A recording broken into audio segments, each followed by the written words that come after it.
bugün yine büyük global problemden danışacağım. Öyle diyeceksiniz ki Könül xanım hər gələndə problemdən danışır, amma problemlər çoxdur axı. Və bu problemlərin əsas səbəbkarları elə biz özümüzük. Bugünkü mən adi sıravi bir adam, sabah bir balaca əlimə pul gəlir, hansısa bir iş qururam, iş adamı oluram, şirkət sahibi oluram, bina tikirəm və artıq dünənki mən olan insanlara, sıradan biri olan insanlara böyük problemlər yaradıram. Niyə? Yenə deyirəm, əlbəttə ki, burada nəzarətsizlikdir. Bugün mən binalardan danışacağım, yeni tikili binalardan. Bəli, bugün Azərbaycanda kifayət qədər yeni tikililər var. Novostroyka deyirik də onlara. O qədərdir ki, bunların içində keyfiyyətlilər də var, keyfiyyətsizlər də var. 2000-ci ildən 2015-ə qədər daha çox dünya standartlarına az uyuşan diyeyim binalar tikilib, amma bugün də var standartlara uymayanlar, amma dünya standartlarına uyanlar da var. Amma bütün bu yeni tikililərin bir böyük problemi var. Parkovka problemi, avtomobili saxlamağa, maşını saxlamağa yer tapmırsan və uşaqların oynamağı üçün həyətyanı sahələr olmur. Olmur, mənim əzizlərim, olmur. Yəni bugün biz çox vaxt köhnə tikili binalara baxırıq və deyirik ki, bunun nə gözəl həyat bacası var, yaşıllığı var.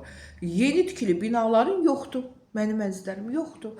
Təəssüf, binanın altında parkovka yəni olur, parking yerləri olur, amma bu da ki, pulu iləndir, satışdır. Kimin pulu yoxdursa ala bilmir, həyətdə də yer olmur, böyük problemlər olur. Bir çox yeni tikili binalarda əgər yanğın baş verərsə, böyük problem baş verərsə, yanğın söndürmə maşınları ora girə bilməyəcək. Bilməyəcək. Və bu hətta premium binaların çoxunda mövcuddur. Bu mən heç premium deyil, hamı hərə bir ad qoyur da, biri premium, biri VIP, biri super business class, nə bilim nə, hərə özü bildiyi bir ad qoyur. Amma gəlin görək, bugün dünya standartları nədir və bizim ölkəmizdəki binalar nə deyir? Gəlin bundan danışaq. Görək nə baş verir. Ümumiyyətlə deməliyəm ki, bir çox problemlər baş verir ki, bu problemlərdən birincisi nəzarətsizlikdir. Birincisi, bir neçə son 10-15 ildə tikilən binaların içində daha keyfiyyətliləri var, amma azdır. Amma birincim nəzarətsizlikdir. Nəzarət yoxdur, bəzi tikinti yerlərində nəzarət zəifdir. Daha sonra şəhərin ən sıx olan yerlərində tikməyə çalışırlar ki, qiymət baha olsun. Harada daha sıx yeni tikililər var, elə üst-üstə, yan-yana tikirlər. Yanğın təhlükəsizliyi bir çoxunda qorunmur. Dediyim kimi, həyətdə yer olmur ki, maşın girsin, bir-birinin içinə baxır.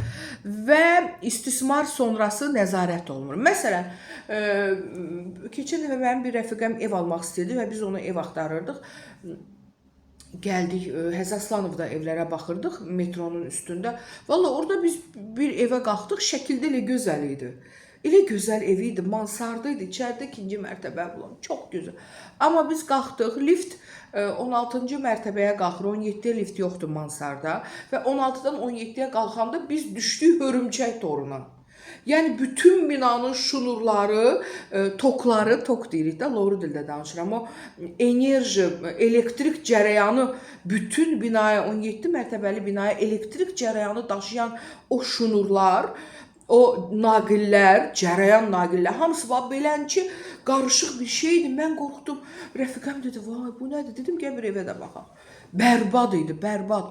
Orada bir tüstü yeri, yanıq yeri, orada bir qaralmış, şunur bir-birinə müxtəlif yapışdırıcı vasitələrlə, ya bərbad. Biz evə girdik ki, evin içi normal. Eyvana çıxdıq, balkona. Biz eyvana çıxdıq ki, üzbəüz qonşu bizə baxır. Mənim əzizlərim. Bax, belə. Bizə, belə bax. Belə qaldıq. Rəfiqəmlə mən dedi ki, bu nədir belə? Yəni bununla da söhbət bitdi. Evin içi nə qədər gözəl olursa olsun, bu bərbaddır. Və burada bir çox punktlar var ki, bu yəni mənim əzizlərim qorunmur. Birincisi, binalar bir-birinə bu qədər yaxın olmamalıdır da. İndi mən tikinti yəni işçisi deyiləm, inşaatçı deyiləm. Amma bir balaca özüm üçün araşdırmalar apardım və hal-hazırda vətəndaş mövqeyimi ortaya qoymaq istəyirəm ki, bilirsiniz, birincisi standartlar var ki, binanın hər bir otağına günəş bucağı düşməlidir.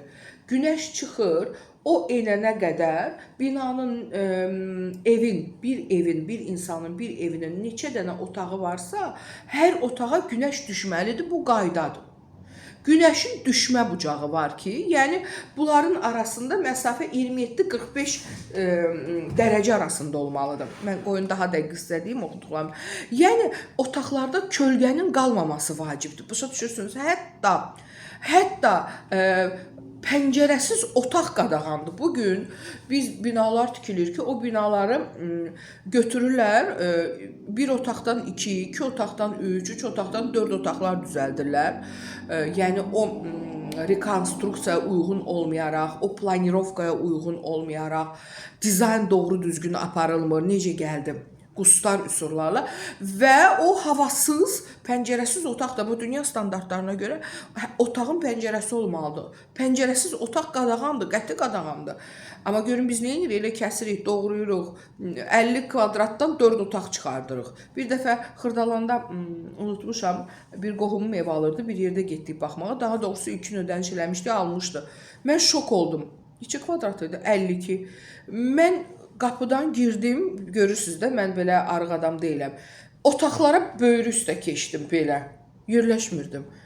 52 kvadrat bu boyda, divarları da yığıblar kvadratın içinə. Yəni, böyük problemlər var burada. Yenə deyirəm, bu nəzarətsizlikdir. Elə gözləyirik yuxarıdan, yuxarıda tikinti şirkətidir, sən nəzarət eləməlisən ki, ən böyük problem də parkovkadır. Binaların arasında məsafənin azlığından parkovka problemi var. Elə binalar var ki, tikiblər 18-19 mərtəbə bir-birinin ağzının içində, həyətdə də yer yoxdur. Həyətdə maşın saxlamağa yer yoxdur. Bir qonağın gəlib gedə bilmir. Sən qonaq üçün harada maşını saxlamalısan ki, gələ biləsən, ya gəlməyə, ya girdinsə, çıxa bilmirsən, düşünülməmiş. Yəni, düşünülməmiş bir çox şeylər var ki, bunlar düşünməlidir. Bunlar, başa düşürsünüz, bunlar hamısı mütləq olmalıdır. Yəni dediyim bəzi şeylər var ki, bu həyətyanı meydança, uşaqlar üçün olan meydança, binanın özünün tutduğu ərazidən 2 dəfə çox həyəti olmalıdır. Yəni, hər mənzilə 15-25 kvadrat arası həyətyanı sahə düşməlidir. Hər mənzilə. Demirəm, mənzilim var, düş həyətdən oranı, yəni, darvaza çək ki, mənimdir. Yox. Yəni, qanunla hər mənzilə o qədər yer düşməlidir. Görün, bu nə qədər böyük olur. Bir binada 300 mənzil varsa, onun yaşıl zonası, həyətyanı sahəsi 4500-7500 kvadrat arası olmalıdır. Var, hanı? Uşaqlar yer tapmır oynamağa. Top oynayanda top düşür 1-ci mərtəbəyə. Ya da düşür kiminsə maşının pəncərəsini sındırır. Hələ üstəlik nəzərə alsaq ki, yeni tikili binaların 1-ci mərtəbələri hamısı obyekt kimi istifadə olunur. Yəni, ümumiyyətlə yer yoxdur da, gedib obyektə düşür uşaqların top oynaya bilmirlər, dincələ bilmirlər. Hər bir mənzilə bir yer olmalıdır. Hər mənzilə, parkovkanı deyirəm. Avtomobilin parklanması üçün hər mənzilə qayda ilə binanın həyətində bir yer olmalıdır. Sənin 300 mənzilin varsa, bir binanın bir blokunda, sənin həyət 2 blokunda, 3 blok fərq eləmir. Bir binada 300 mənzilin varsa, sənin 300 avtomobil park eləmək üçün yerin olmalıdır həyətdə. Yerin var, yoxdur. Əlbəttə ki, ev alan adam da fikirləşir ki, ucuz olsun, nəyəsə yaxın olsun, qohumuma yaxın, məktəbə filana, əsas da ucuz olsun, ala bilim, çünki qiymətlər çox bahadır, heç bunlara fikir də vermir. Amma alandan sonra böyük problemlər yaşayır, çox böyük problemlər yaşanır. Nəyə görə Bakıda bu problemlər artır? Çünki birinci, torpaq artıq azalır, ikinci, əlavə pul qazanmaq, artıq pul qazanmaq həvəsi. Üçüncü, nəzarət zəifliyidir ki, bugün biz bina, ev alırıq, baha pul veririk, ev alırıq, həyətində parkovkaya maşınımızı parklamağa yer tapmırıq. Bugün çox baha pul verib ev alırıq, həyətində uşaqlarımızın oynamağına yer yoxdur. Əlbəttə ki, olduqca kvadratı baha olan premium dediyimiz bəzi binalar var ki, bəli, orada hər şey var, amma orada o qədər bahadır ki, hər adam ala bilmir axı. Yəni, mütləqdir ki, o bahalı da olsun. Hər bir binada həyətyanı sahə və park eləmək üçün yer olmalıdır. Var, Yazın da görün var. Bu problemi hamımız yaşayırıq. Necə olur ki, köhnə binaların həyətində nə boyda yerlər, maşınları parklayırıq, hələ həyətdə axşamlar düşürdülər, otururdular, samavar qaynadırdılar, uşaqlar oynayırdılar, necə böyük sahələr var idi. Bugün niyə yoxdur ki bu? Bugün niyə yoxdur? Əgər biz dünyadan danışırıqsa, Avropa standartlarından, üzr istəyirəm, Avropa standartlarından danışırıqsa, biz bugün Avropaya inteqrasiya eləyiriksə, özümüzdən başlamalıyıq da. Bina tikən, özündən başla da. Bina var ki, ümumiyyətlə həyəti yoxdur. Yolun da qırağıdır, qabaq yol, arxa yer yoxdur. Bu maşına hardasa, bu uşaqlar harada oynasın? Və binanın yaşıl zonasının parklanma sahəsinə aidiyyatı olmamalıdır. Avtomobillər binanın həyətində yaşıl zonada olmamalıdır. Uşaqların təhlükəsizliyi üçün. Kimə deyirəm? Kimə deyirəm? Mən hər dəfə sizə müxtəlif məsələlərdən danışıram. Bugün də bu barədə danışıram sizə. Çünki biz danışmasaq, siz danışmasanız, biz müzakirəyə qoymasaq kim danışacaq? Nədən danışacaq? Uşaq meydançası, qoyun sizə dəqiq deyim. Uşaq meydançası 400-600 kvadrat metr arası olmalıdır.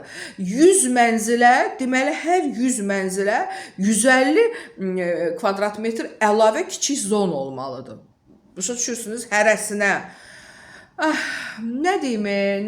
Əlavə hələ idman aktiv zonası olmalıdır. 250-400 kvadrat metr sahəlik, mini futbol, basketbol, maşına uşaq düşüb həyətdə oturmağa yeri yoxdur.